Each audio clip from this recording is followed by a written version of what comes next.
Está começando agora mais um episódio da série Letramento Racial, Conceitos Afro-Brasileiros e Afins, um podcast dedicado a discutir palavras, ideias e conceitos fundamentais para compreender as relações étnico-raciais no Brasil.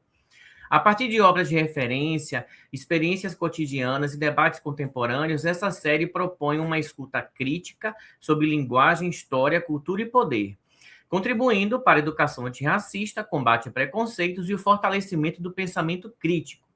Esse podcast é uma realização do Soteroprosa, o portal independente de textos críticos mais antigo de Salvador. Siga no Instagram, @Soteroprosa. Entre no site www.soteroprosa.com.br e leia textos críticos nas mais diversas áreas.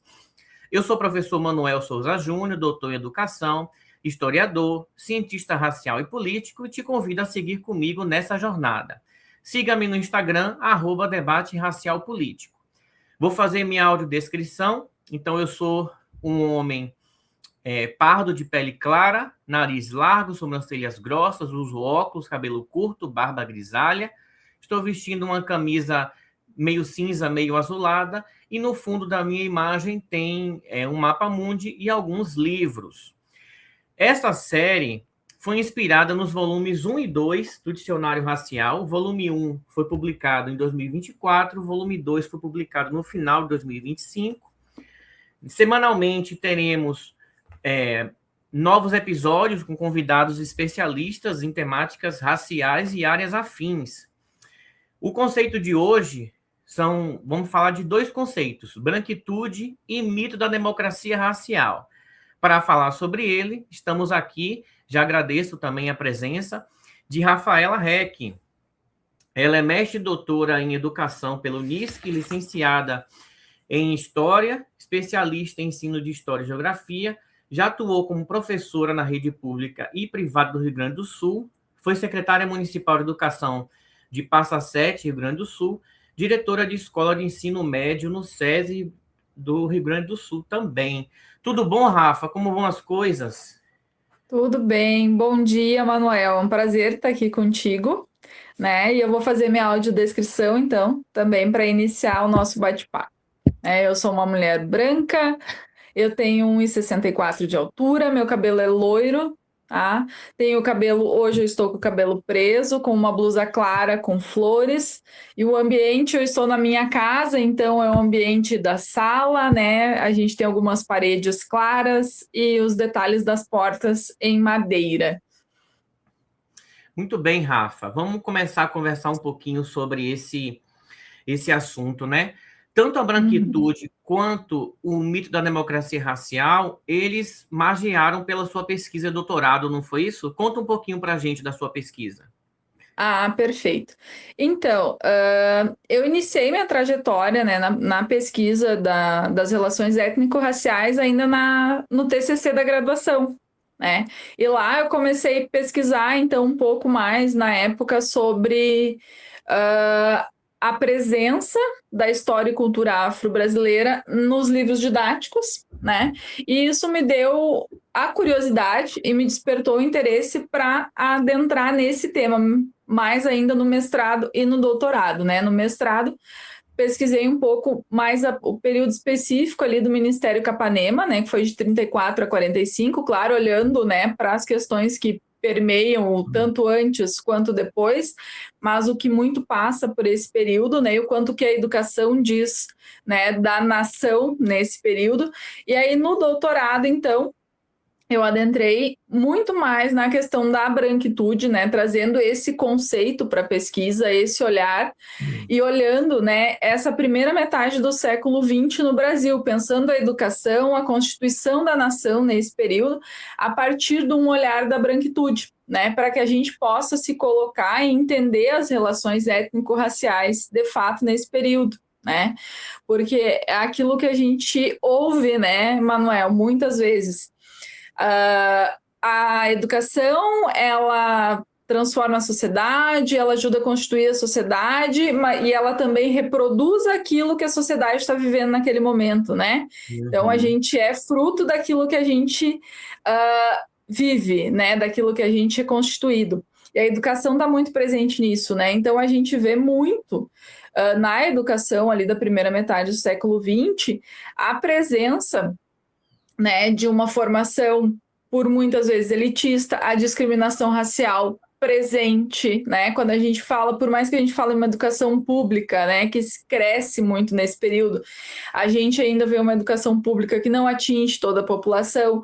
A gente vê isso, né, em pesquisas, né, nacionais, na literatura do período. Então, muito do que se produz reproduz aquilo que realmente estava acontecendo ali, o quanto a educação veio para isso, né? E aí trazer o questionamento sobre o mito da democracia racial, que também é algo que foi amplamente discutido, né, nesse período e posterior.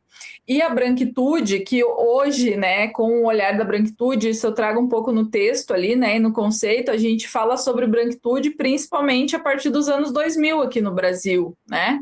Mas a gente levar esse olhar da branquitude para o início do século XX, ele faz a gente conseguir questionar muitas coisas que aconteceram na nossa sociedade, né? Então, de fato, não digo nem abrir os nossos olhos, mas direcionar o nosso olhar, né, para os dados que se produziram naquele período, com o olhar da branquitude, nos ajuda a questionar isso, né, e ajuda a gente a perceber o quanto que o racismo é estrutural, né, que não é um racismo de período, não é um racismo curto, não, é uma estrutura da nossa sociedade, né, e muitas vezes também, né, o que a gente discute muito não é dizer, né, Manuel, eu sou racista, né, muitas vezes o racismo, e por isso que ele é estrutural, ele está presente ali, tu reproduz por muito tempo muitas coisas de geração em geração, e acaba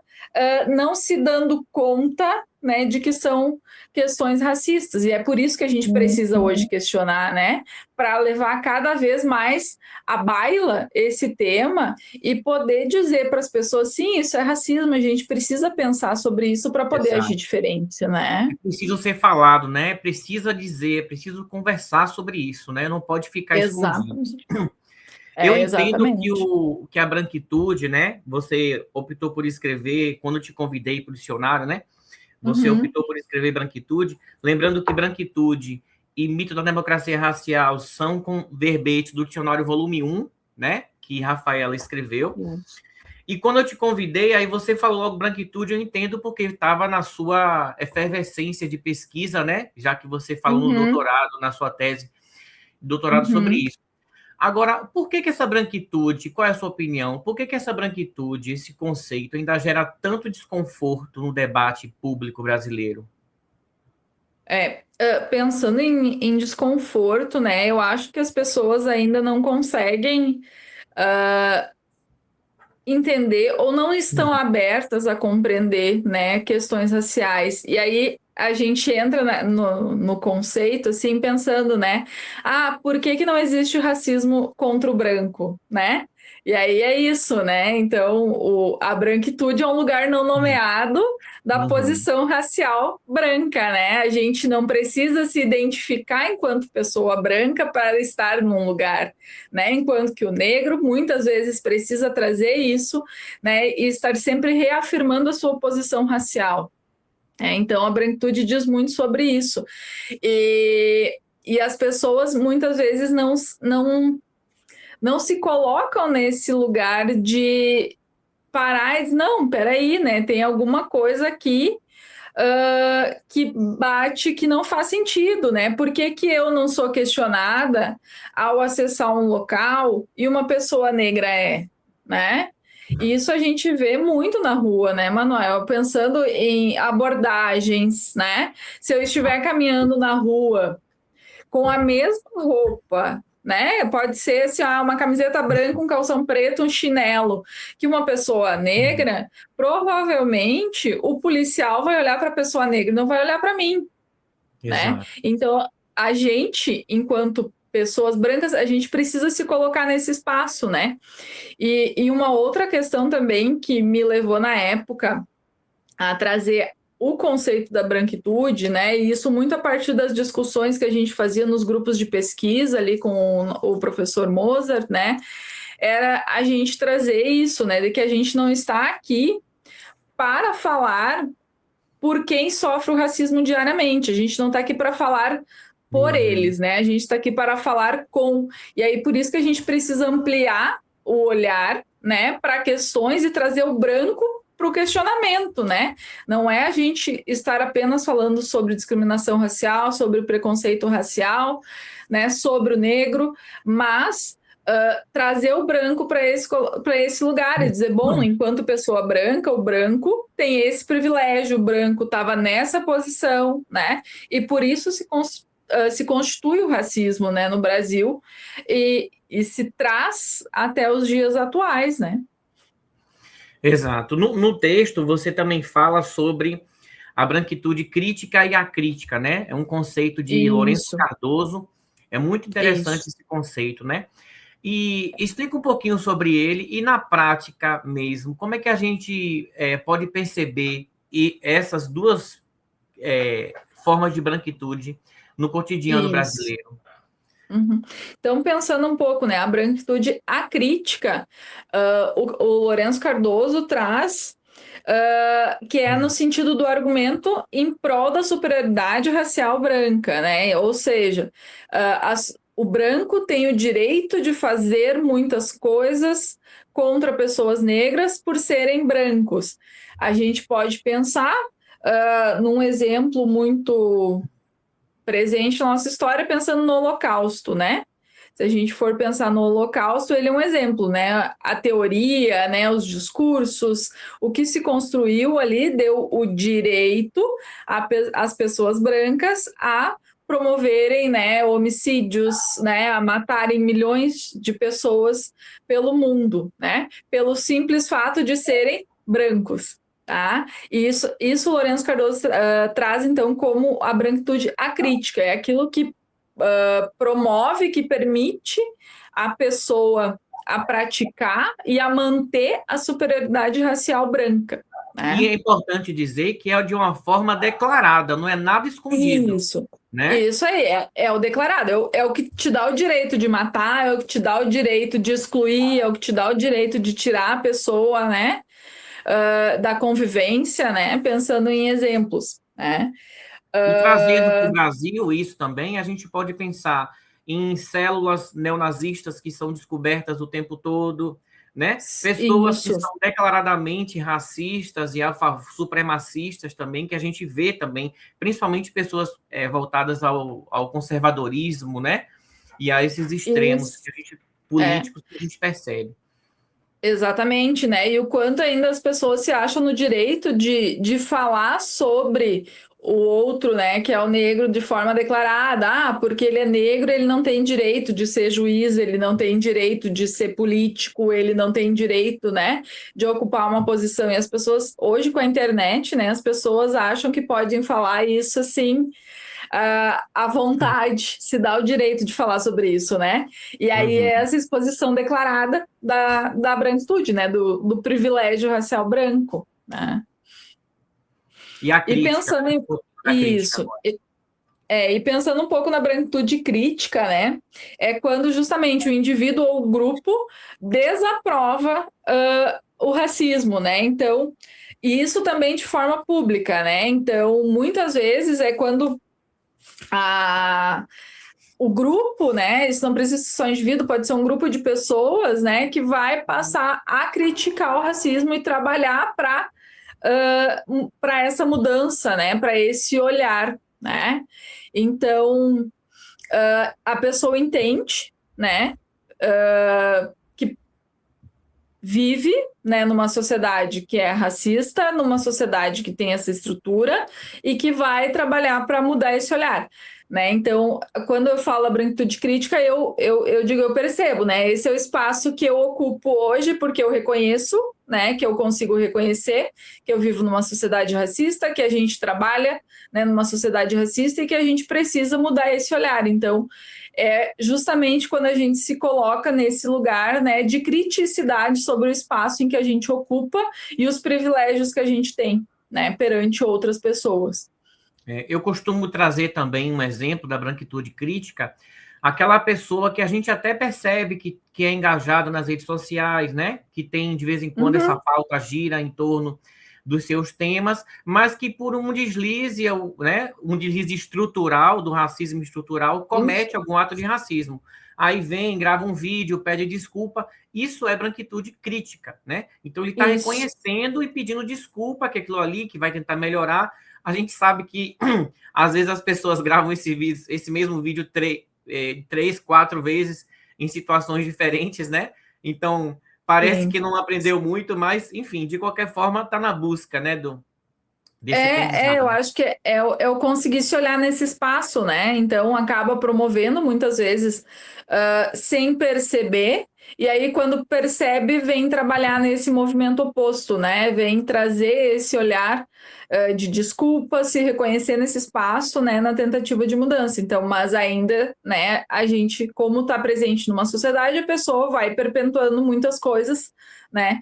Porque também, né, Manuel, a gente pensando enquanto história, né, é uma mudança estrutural, não é algo que vai acontecer de um dia para o outro, de uma geração para outra, né? São Uhum. gerações após gerações que a gente vai precisar trabalhar com isso, né? É uma história de longa duração aí para que a gente possa mudar esse olhar, né, com o passar do tempo. A gente já percebe que ele está mudando, mas ainda tem muito a ser Sim. modificado. Com certeza, com certeza. A gente percebe, né, hoje, pensando em políticas públicas, né, que existem, na obrigatoriedade do ensino, né, na escola, no quanto a gente vai buscando esse espaço, né, hã, no quanto que vai se abrindo, né, a possibilidade de formação, né, e aí pensando em graduação, nível superior, né, para pessoas, né, negras, pardas, indígenas.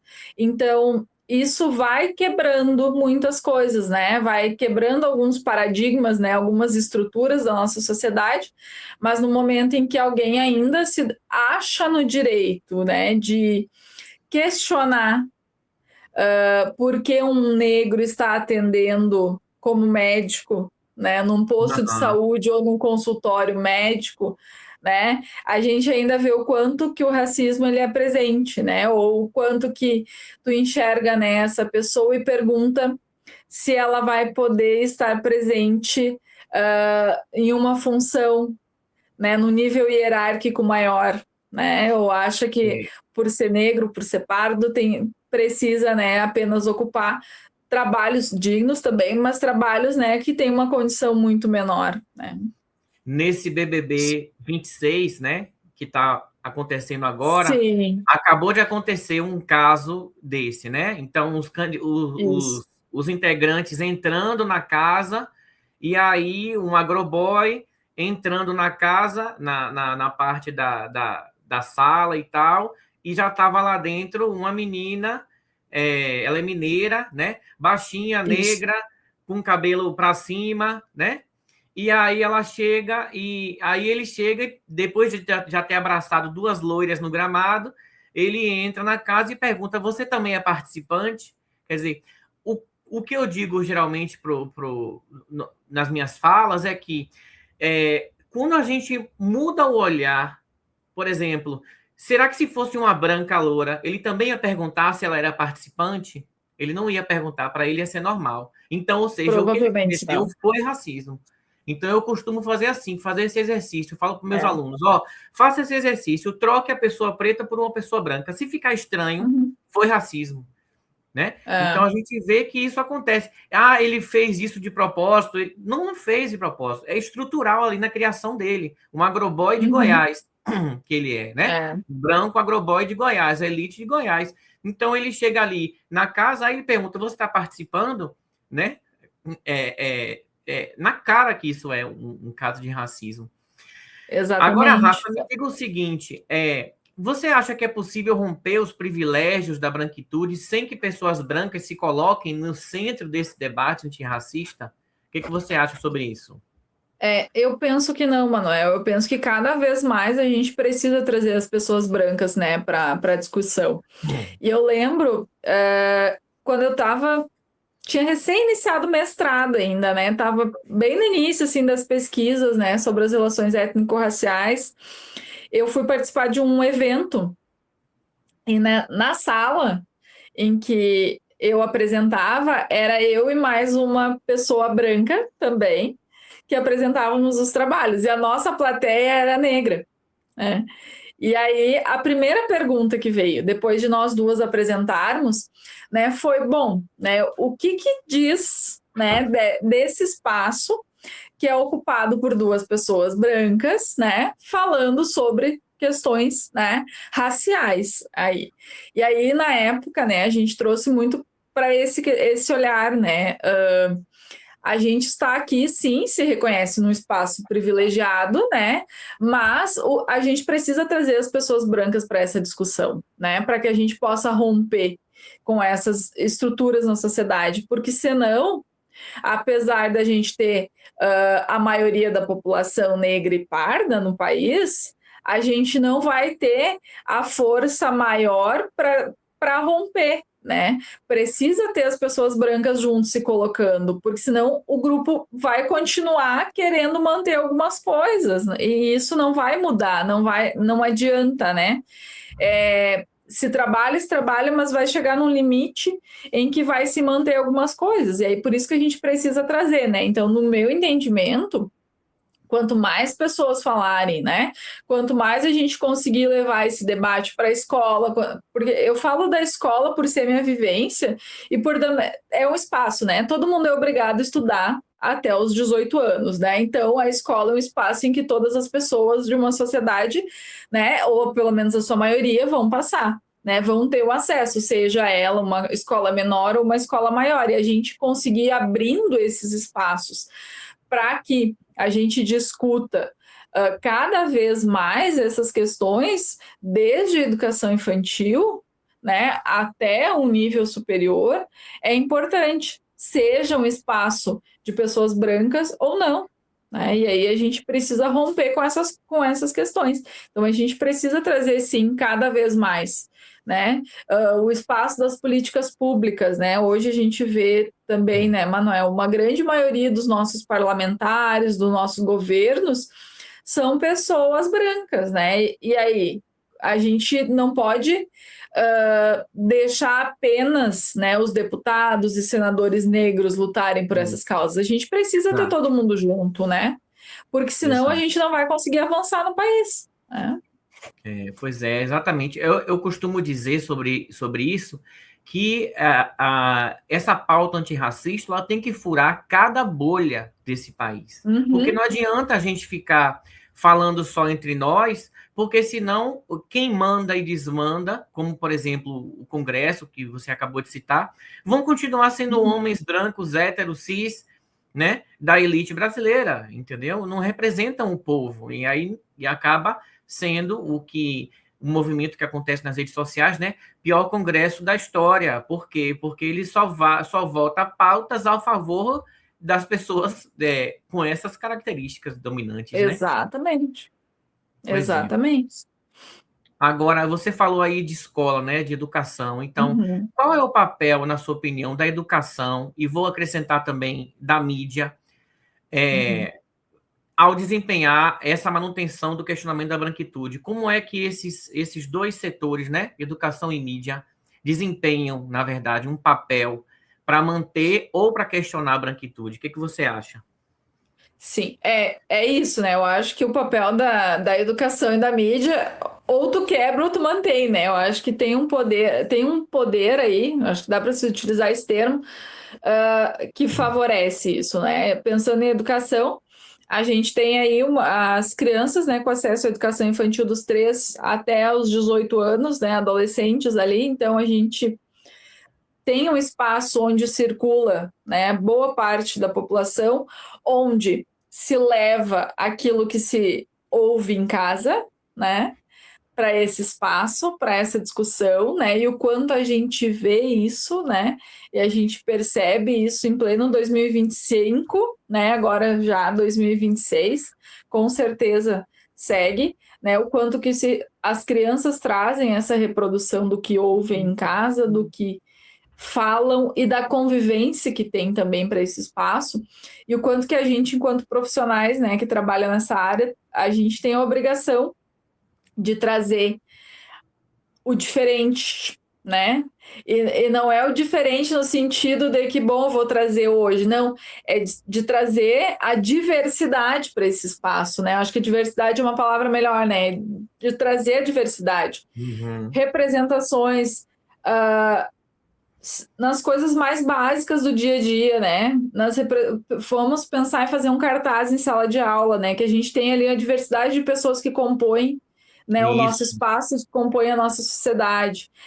Na diversidade da pesquisa, né? Não a reprodução apenas de leituras clássicas europeias, mas que a gente possa trazer, né, o estudo sobre a América, sobre as questões, né, os nossos estudiosos latino-americanos, o quanto a gente precisa desse olhar também, né? Também trazer a pesquisa, né? Ali pensando nas questões geográficas, na Constituição Norte-Sul, né? O quanto que a gente tem isso e o quanto que a gente pode questionar, né? O quanto que isso diz do nosso Brasil e do nosso mundo. Então, a gente trazer essa diversidade para a escola, eu acho que é a nossa obrigação, né? Para a educação desses alunos, para que eles consigam, lá no final do ensino médio, pelo menos, questionar algumas coisas presentes, né, naquilo e no espaço em que eles vivem, né, para que eles possam ir também perpetuando e mudando essas questões, né, de branquitude, de racismo, onde eles vivem, né, que eles possam levar a aprendizagem da escola para o espaço de convivência social deles, assim, né. Enquanto mídia, eu também penso nisso, né, a gente pensa, por exemplo, em propagandas, né? Esses tempos eu estava montando até um material para discutir com uma turma de ensino médio, né? Questões de racismo, assim, né? E aí eu levei, bom, gente, o que é racismo? Onde é que está o racismo aqui, né? Onde que vocês percebem? E aí eu busquei algumas imagens de atores que se pintavam de preto para representar uma pessoa preta na televisão, Uhum. né? E isso, assim, depois dos anos 2000, né? Eu busquei, era do Zorra Total. O Rodrigo Aham. Santana ainda fez isso, né? Ele fazia um papel em que ele se pintava de preto para representar uma mulher preta Uhum. no programa, né? Então, gente, né? Será É que o não existem blackface, atores? né? Existem É o muitos termo, atores no Brasil. é o termo blackface, não é isso? Isso, Inclusive, exatamente. blackface também é um verbete do dicionário volume 1. Ah, perfeito, né? E aí, o quanto que isso reproduz o racismo, né? E as pessoas até então achavam normal, né, gente? A gente não pode considerar isso normal e natural, né? Quando se quer trazer uma representação e também a questão pejorativa aí, né? Porque não era só uma representação de uma pessoa preta, mas quem era essa pessoa preta naquele quadro, né? Era um quadro de humor onde a pessoa era Uhum. suja, desdentada, né? Onde falava tudo errado, né? Então, Aí entra bom, também no racismo recreativo, né? exatamente. As pautas do racismo. Exato. Exatamente. E o quanto a mídia compartilha isso, né, e vai reproduzindo isso, né? Eu vejo que hoje, pensando agora, né, bem 2025, 2026, a gente já vem, né, a mídia já vem com uma reprodução diferente, né? A gente pensando em programas, né, a gente vê um elenco maior de pessoas negras, novelas, né, tão Uhum. reproduzidas no Brasil, né, com um elenco muito maior de atores negros, né? Uma busca por isso, propagandas na televisão, Isso. utilizando, né, pessoas na sua mais, né, nas suas diversidades, e aí não só negros, mas também pensando em deficiências, né? O quanto que isso tem se debatido mais nesses programas, né, e na televisão aberta, assim, pensando, né, eu acho que o quanto é importante a gente trazer, porque a mídia, assim como a educação, mas a mídia também ajuda a consolidar um olhar, né, um questionamento, né, o cancelamento sobre alguém, né, que o pessoal adora fazer na internet hoje em Uhum. dia, né, que é tanto é feito. Então, e o quanto que se abre um debate para se pensar outras coisas também, né? Entendi. Muito bom, Rafa, a gente conversar sobre isso. Vamos entrar um pouco agora na democracia racial, né? Perfeito. Eu quero que você conte um pouco para a gente a importância desse conceito. Como é que você acha que esse conceito é tão presente, né? Por que esse conceito ainda é tão presente no imaginário brasileiro, né? Mesmo diante de tantos dados sobre desigualdade no Brasil, e por que isso acaba sendo essa mito da democracia racial acaba sendo um obstáculo para essas políticas antirracistas no Brasil? O que você me diz sobre isso? Isso, até enquanto ontem estava relendo, assim, né, eu disse, bom, quanto que os conceitos eles se cruzam, né, Manuel? Porque a gente olha para um Brasil em que se dizia, lá no início do século XX, em especial, né, final do século XIX, início do século XX, que no Brasil não tinha, né, racismo, que no Brasil todo mundo vivia bem, sendo que a gente tinha vindo de 300 anos de escravidão, né, de mais de 300 anos de escravidão. E aí, quando se encerra esse período da escravidão, a gente vê a população negra, né, com o direito, mas não vai ter o acesso a muita coisa, né? Porque as políticas públicas, por exemplo, né, para ser eleitor na época precisava ser alfabetizado, né? A maioria da população negra não era alfabetizada, era poucos que eram alfabetizados, então a gente via a exclusão da sociedade por outros espaços, né? Mas isso só pôde ser visto depois de muitos questionamentos sobre isso, né? Então, o mito da democracia racial, ele se constitui num espaço em que se dizia, né, que se propagava que a relação, mesmo no período da escravidão, né, que entre escravizados e senhores era uma relação cordial, né, que era uma relação de respeito, né, sendo que hoje a gente tem total noção que isso não acontecia. Que as relações raciais no Brasil, em virtude da miscigenação, da mestiçagem, eram relações amigáveis, né? E hoje, que bom que a gente pode olhar para a miscigenação, questionando ela, o quanto que se incentivou a miscigenação pensando num branqueamento, né? Mas o quanto se dizia que isso era uma questão de cordialidade, de vivência amigável entre brancos e pretos, né? E que isso não acontecia no Brasil, né? E aí muito a partir de algumas impressões, né, de viajantes europeus no Brasil, ali ao final da escravidão, que se propagou, né, essas questões da democracia racial, como se aqui todo mundo vivesse muito bem, né, e os direitos fossem iguais para todos, né? Sendo que a condição de acesso era muito diferente para todos. E também a gente pode pensar, né, o quanto que se começa a questionar isso já na metade do século XX, né? Então, lá, quando a Unesco faz uma pesquisa no Brasil, justamente para tentar entender por que no Brasil, né, existia uma democracia racial se em outros países não existiam, né? É um estudo que vai mostrar que não existia democracia racial, que existia muito racismo, que existia muita diferença entre uma população branca e uma população negra no Brasil, né? Então isso vem escancarar uma realidade que até então estava sendo mascarada, né? No Brasil, assim. Então é um dos marcos, né, que traz isso, assim como estudiosos pensando no Florestan Fernandes, né, que tem a ligação, né, por ter utilizado o termo mito da democracia racial, né, pela primeira vez, lá em 1964. Então, quando ele traz isso, né, já haviam questionamentos ali a partir dos estudos, né, do Gilberto Freire, enfim, mas o Florestan Fernandes traz como um mito, né, não é uma fala sobre uma democracia racial, não era um ideal, é um mito, né, que se constituiu no Brasil, né, e o quanto isso foi perpetuado. É interessante quando a gente faz uma cronologia, né? Então, a gente viveu no final do século XIX, início do XX, vindo todas essas teorias raciais para o Brasil, né? Antropologia criminal, veio a eugenia, darwinismo social, todas elas respingaram aqui de alguma forma, né? E aí Final do século XIX, abolição da escravidão, né? O que fazer com a massa de pretos, né? E pardos, Uhum. ex-escravos. Então, isso era um problema para a sociedade brasileira, para a elite brasileira na época, né?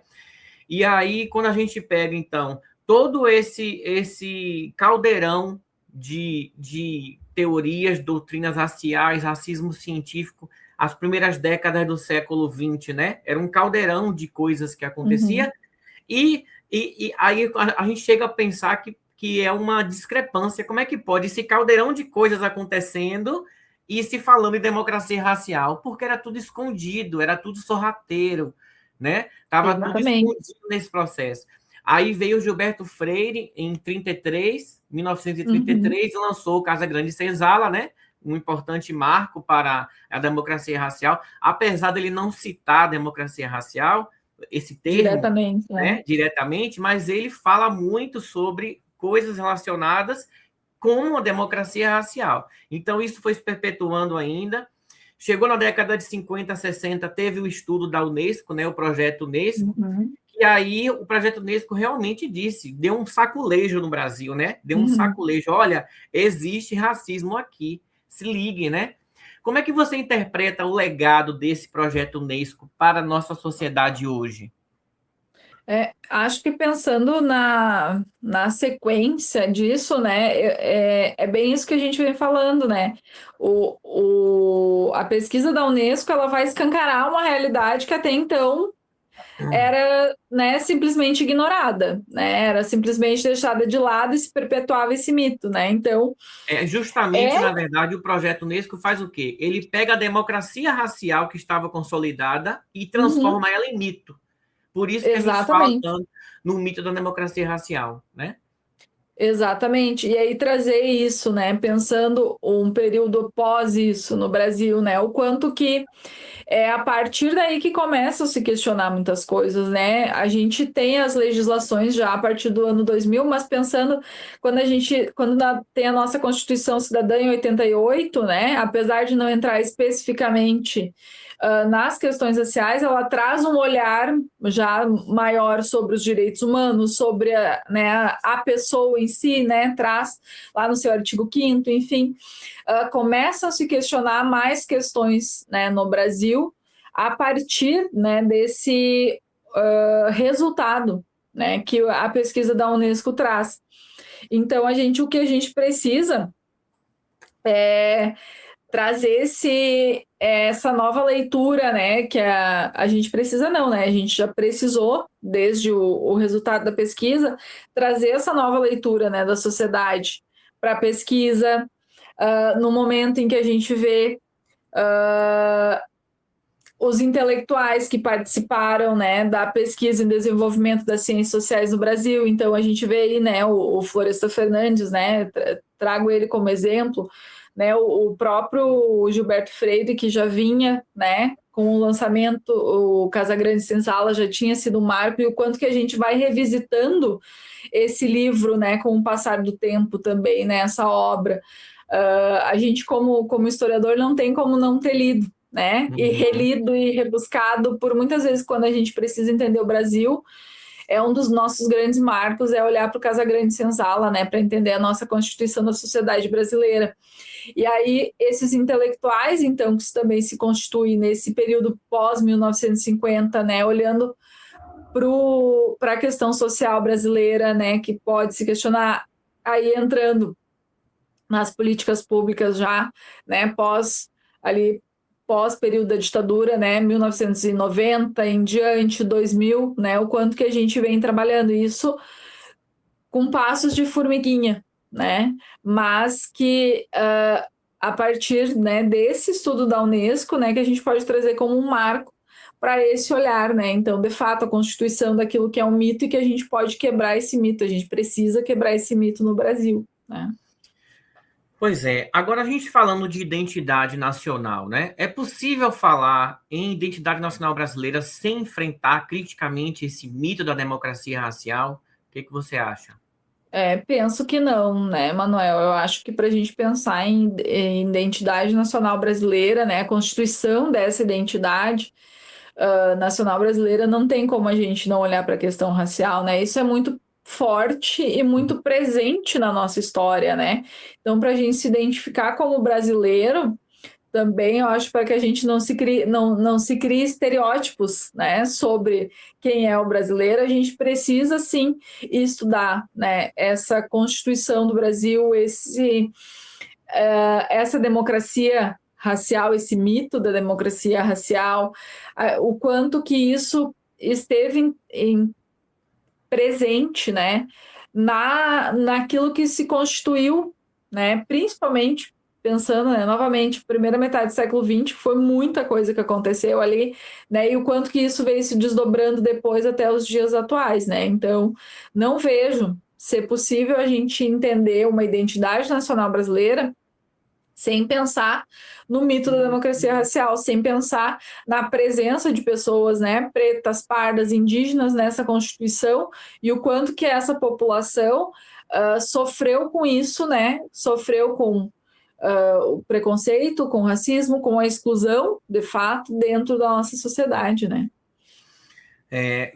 Quando a gente analisa isso, né, criticamente, assim, que caminhos você enxerga para a gente poder desconstruir, né, esse mito de uma forma efetiva na sociedade? Como é que cada pessoa que está ouvindo agora a gente aqui pode atuar para poder desconstruir esse mito? O que você acha disso?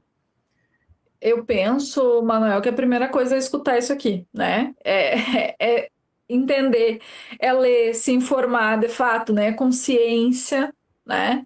Com pesquisa, né? Com autores que estudaram, né? Intelectuais que estudaram realmente o Brasil, né? Que trazem um olhar sobre o Brasil, né? E questionem a constituição dessa sociedade. Que olhem para as pesquisas e para os dados atuais que se produz quando a gente olha, né, os resultados, seja de trabalho e emprego, o quanto que isso ainda é estratificado, né, o quanto que isso ainda é uma população branca, uma população preta bem separada, né? A gente não vê uma equidade. Quando a gente olha para resultados ainda do ensino superior, né?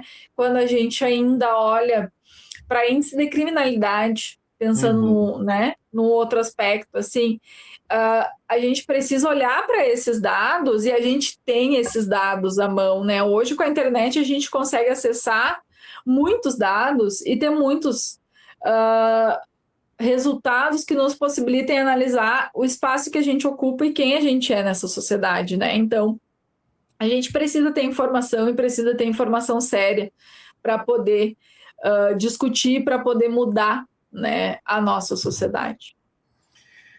Pois temos muito, já fizemos alguma coisa e tem muito ainda que se fazer, né? Com certeza. E agora, a gente falando desses dois termos, né?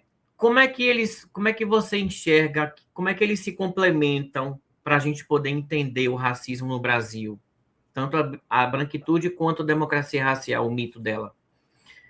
Pensando, né, na complementação deles, assim, no quanto que eles se aproximam, eu acho que eles trazem a gente consegue pensar ali no olhar sobre a constituição da nossa sociedade, né? Vou muito nessa linha da subjetividade, porque quando a gente olha para a estrutura da nossa sociedade, né, a gente percebe o quanto que, por vezes, ainda se perpetua, né, se falam algumas coisas, né, em relação ao mito da democracia racial, como se todo mundo tivesse o mesmo espaço, né, e como se alguns influencers dizem hoje, né, todo mundo tem as mesmas 24 horas, né, e o quanto também, pensando enquanto branquitude, né, o quanto que quem diz isso, né, são pessoas brancas que dizem isso, né, então, o que não se reconhece nesse espaço privilegiado, né, então, uma pessoa privilegiada, né, uma pessoa que está num espaço, numa condição social de privilégios, de vantagens, ajuda a perpetuar e a seguir o mito da democracia racial, né? Eu digo alguns, mas aqui falando especificamente no mito da democracia racial, né? Enquanto ainda se continua falando sobre isso, né? E quando, na verdade, pessoas, né, que deveriam e que têm esse poder, né, da voz, da influência, né, pelos meios digitais, poderiam justamente combater, né, essas questões, mas nem todo mundo está aberto a isso, né? E eu penso que é nessa linha que se cruza, né? A gente tem uma branquitude muito presente hoje em dia, né? Que a gente consegue olhar para isso, mas que tem gente que não se percebe e aí, né, não vai atrás para mudar isso. E o quanto que essa branquitude ajuda a manter esse mito, né? Em muitos aspectos. Pois é, nos encaminhando agora para o final, Rafa, me diga o seguinte: se você pudesse deixar agora uma provocação final para quem está nos ouvindo agora sobre esses dois verbetes, né? Branquitude e mito da democracia racial, qual seria essa provocação? O que você fala para o nosso ouvinte? Eu acho que pensando em provocação, eu volto a olhar assim, né? Bom, cara, te provoca a pesquisar o que é a branquitude, né? Te provoca a pesquisar que lugar é esse que a população branca ocupa e que não se reconhece, né? A Edith Pisa traz ali a metáfora da porta de vidro, né? Que quando o branco, né? Em resumo, quando o branco se dá conta, é como se tivesse batido na porta de vidro, né? Tu não vê, mas tu sente, né? Exato. Então, é isso, assim, tenta entender que porta de vidro é essa, né? Ela tá ali na tua frente, né? Bate nela. Eu acho que é isso, bate nela para tu entender. Bom, que espaço é esse, né? A gente precisa buscar informação, a gente precisa buscar conhecimento, né, para isso, assim. Então, a minha provocação é essa, né? Cara, busca, né? Tenta entender que espaço é esse, né? Que privilégio é esse que se tem. E por que a gente está falando tanto sobre isso e o quanto a gente precisa falar ainda mais sobre isso, né? Isso mesmo. A gente teria pano para manga para ficar aqui horas, né, Rafa, Com falando sobre certeza. isso. Muito bom te ouvir, muito bom a gente debater sobre esses temas que são tão importantes para as pessoas se letrarem, né? Por isso que o nome da série, inclusive, é Letramento Racial, né? Então, é muito importante a gente falar sobre branquitude, sobre democracia racial, sobre o mito da democracia racial, já que nós não vivemos numa democracia racial, não vivemos numa democracia de gênero, e a gente pode, não vivemos numa democracia de classe, né? E a gente pode expandir isso para tantos vieses, tantas vertentes da nossa sociedade brasileira, né? Mas é muito bom a gente provocar essas reflexões para o leitor. Então, agradeço demais, Rafaela, a sua participação aqui, né? Rafaela, mestre e doutora em educação, professora lá da rede do Rio Grande do Sul. Então, é muito importante a gente fica muito feliz de ter tido você aqui presente, né? Com sua contribuição intelectual nessa série. Então, muito obrigado, Rafa, e a gente espera ver você numa próxima. Aliás, você já está convidada, né, numa próxima para falar de outros verbetes que você escreveu. Então, a gente fica por aqui. Obrigado, pessoal. Obrigado, Rafaela, e até a próxima. Quer dar as palavrinhas finais? Obrigada. Pode falar. Então, obrigada, Manuel, né, pela participação. É muito bom a gente poder estar aqui também, assim, agradeço sempre, né, a possibilidade de poder participar com os verbetes, né, dos dois volumes, né, do Diário Racial e também da gente poder continuar discutindo isso, né, é fundamental, assim. Então, agradeço muito, né, e que surjam outras oportunidades. Isso mesmo. Sigamos juntos. Então, obrigado Sigamos. e até a próxima.